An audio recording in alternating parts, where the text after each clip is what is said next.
Nice to meet you guys. Nice to meet you. My name is Mark. Nice to meet you. You're probably wondering, what kind of a handshake is that, Mark? Are you an idiot? What am I giving you something? Giving you some air? Here, have some air to breathe.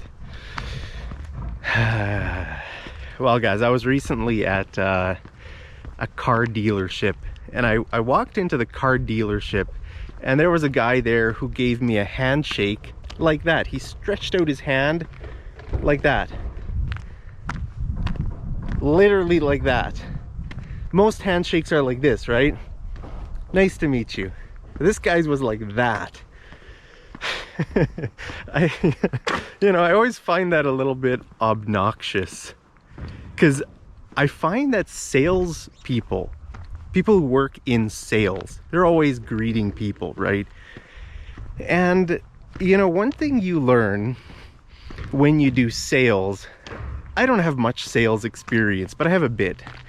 And to become a good salesman or saleswoman, they always tell you that it's really important to learn how to give a good handshake. And they always say that you should give an open handshake. Okay, so if your hand is like this, it's open. If it's like this, it's closed. And it kind of comes across that you are trying to be domineering. Okay, if a person is domineering, that means they want to have power over you. So if I give you a handshake like this, it's like I'm communicating to you that I'm better than you, right? Hi, I'm Mark. Nice to meet you. But if it's like this, it's called an open handshake. Okay, this is called a closed handshake. This is called an open handshake. So they say it's more friendly and inviting if you give people open handshakes. I guess this would be kind of a neutral handshake. Closed, open. But what I find is that a lot of salespeople, they take that idea a little bit too far and they completely open their hand right up. Okay, I mean, I think it's nice if the handshake is a bit open, like it's like something like this, right? Nice to meet you. It's maybe 20 degrees or 45 degrees maybe or something, but not a full flat handshake. But this guy at the car dealership, his hand was literally flat like this, as though he's like giving me something. What are you giving me? Air? Got some air, guys. Do you find that obnoxious? I find that I think that's just so dumb, guys. The word obnoxious means annoying, kind of just unpleasant. If something is obnoxious, it just, it means you don't like it. And it could be anything. It could be a sound, it could be a smell, it could be the way people talk to you, or it could be anything. Could be obnoxious, really. Like, sometimes in my videos there are people, or they're maybe talking, or I don't know, maybe there's some rowdy teenagers. Well, the word rowdy means loud and like obnoxious. Okay, so if something is obnoxious, it just means it bothers you. It's annoying to you. You don't like it. Okay, so think about a handshake. Okay, are there types of handshakes that you find obnoxious? For me, when people try to take this idea of an open handshake, man, those bikes are obnoxious. How loud can you make a bike? Those are like kids' bikes And they've got something on the bike to make it sound like a motorbike. I think that's obnoxious. More sounds coming from over there, guys. Those sounds are obnoxious. And there's some smell in the air here, guys. That's also obnoxious. Everything is obnoxious right now. Am I obnoxious to you? Do you just don't, maybe you just feel like you just don't like me, you know? Maybe I'm like just annoying to you. Maybe you don't like the sound of my voice, or you don't like my face, or you don't like the way I teach English. Maybe that's obnoxious to you, right? Is that a mushroom? What is that? Look at that, guys. It's a little, oh, looks like it came from here. That's the stem. There's a, look at that cool looking thing. Let's put it back on there. There we go. Just did surgery on a mushroom, guys. I healed that broken mushroom. So what are some things that you find obnoxious? All right, so like I said, it could be really anything. Maybe you find the way someone chews their food, or the way someone does something. It's just obnoxious. You find it just annoying, obnoxious, stupid. So one thing I find obnoxious is extremely open handshakes. Okay, so when people offer their hand to you like that, it seems like they're trying too hard, right? Like it's like they read it in a book and they're just trying to follow what they read in a book. They're trying too hard to be a good salesman. You know, very often if you work in that type of environment, like like a white collar job, let's say you're just a normal person and you get a job at a bank or at some like nice company, and it's a pretty good job. You wear like a suit and a tie and whatever, and you probably want to do a good job in your work, right? You want to learn how to do this really well. So you might read some books and they tell you, okay, to be in the business world, you need to have what's called an elevator pitch. An elevator pitch, let's say you're in some nice office building and you find yourself in the elevator with the CEO of the company. You need to make an impression on him so that maybe you can get his business card or his personal number, or you can kind of work your way up in the company. Maybe you can get a good job or something.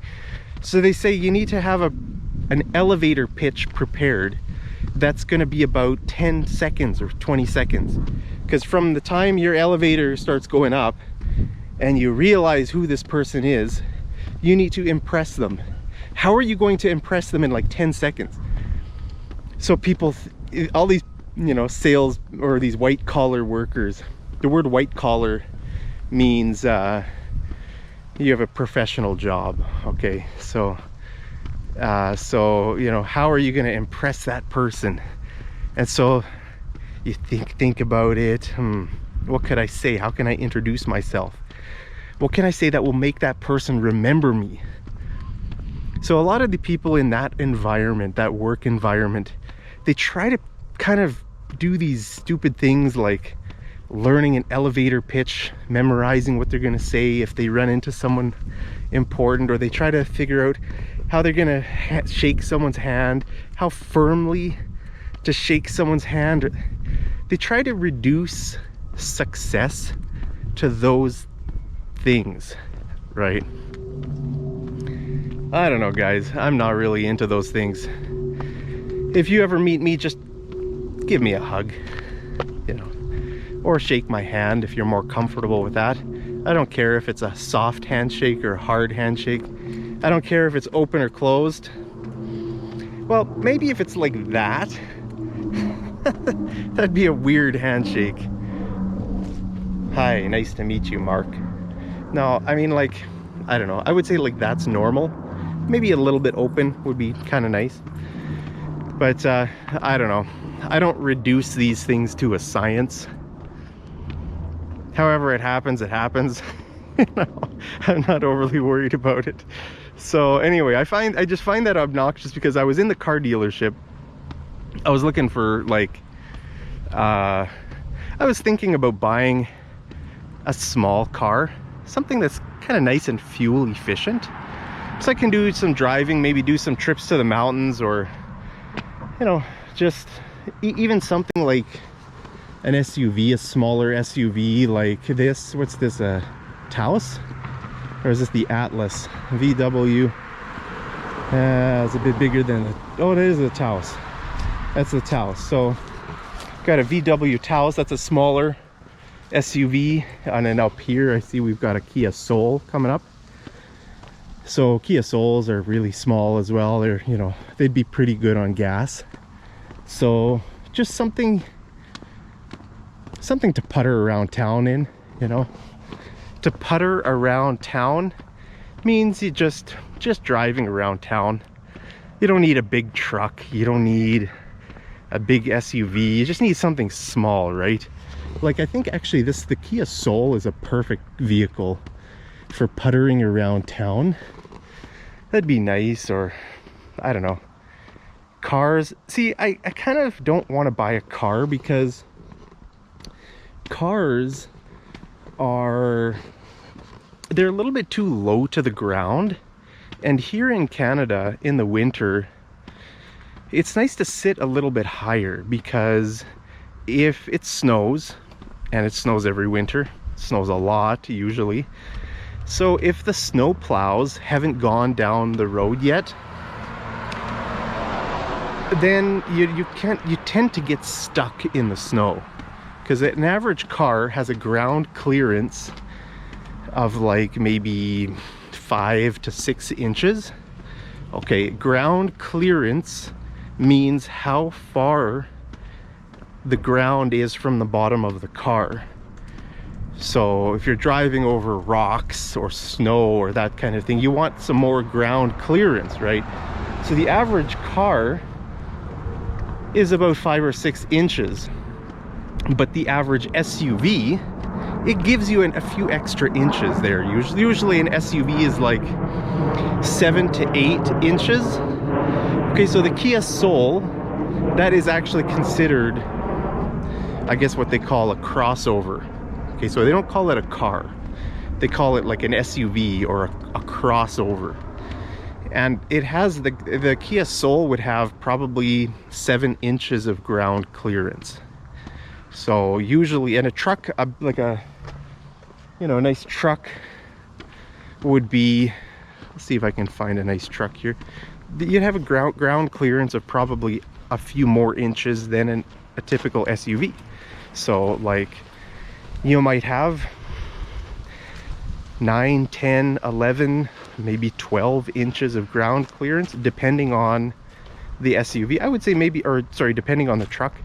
I would say you could have maybe around 10 inches on average. So I'm looking at a truck here coming up, nice Dodge Ram, and I don't want to walk onto those people's property, but just from here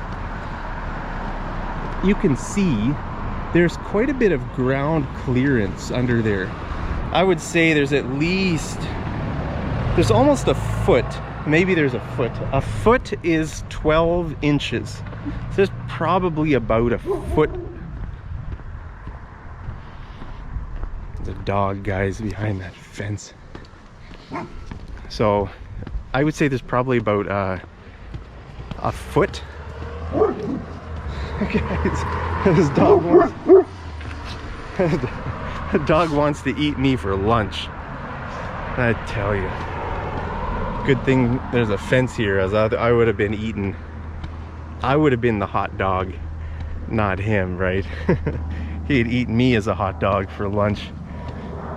So yeah, so ground clearance. How much ground clearance does your vehicle have if you have a car? Like here in Canada, we measure ground clearance by inches. Like normal people, in Canada use the imperial system for a lot of stuff more than the metric system. Like when we measure height, we would use, for something like that, we would use inches, not centimeters. So I don't know, 7 inches would probably be like maybe would be 20, somewhere around maybe 20 centimeters, I'm guessing. So like, some people coming up on the path here, guys. I'm trapped. Now I can make a run for it. If you need to go somewhere pretty quick, you can say, I'm gonna make a run for it. Make a run for it. That means you see an opening and you can go for it. So you can say, I'm gonna make a run for it. All right. So where am I going now? Now those people are crossing on this side of the road, guys. I'm just getting unlucky today.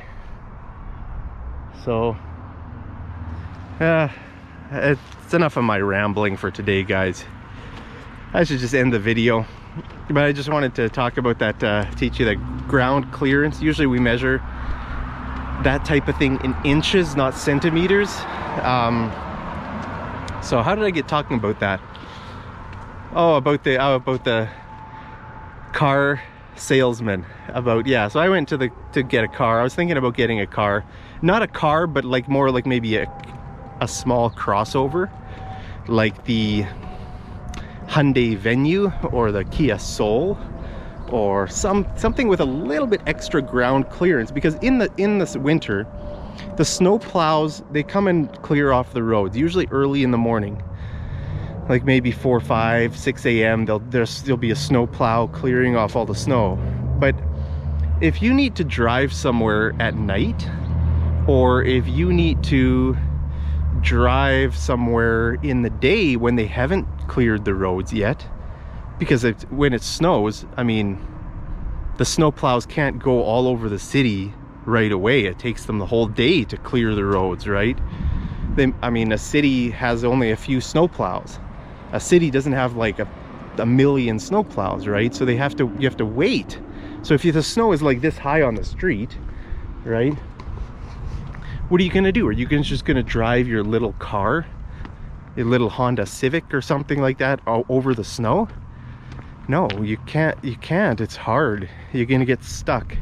So it's better to have a little bit extra ground clearance. That goes a long way, guys, trust me. So that's it. We'll see. Maybe, I don't know, I was thinking about buying a vehicle, but you know, we'll see what happens. I'll keep you guys posted. If I buy a Kia Soul or something, I'll keep you guys posted. But for now, just wanted to teach you the word obnoxious. And in your country, let me know, what's the most polite way to shake someone's hand? Is it polite to give like an open handshake? And how firm? Is it polite to give people a really firm handshake or a really soft handshake? Let me know if I come to your country how I should shake somebody's hand. So anyway, that's it, guys. Hope you're doing great. Hope you're having a fantastic day. As always, I love you so much, and I'll see you guys over in the next episode of Mad English TV. Take care.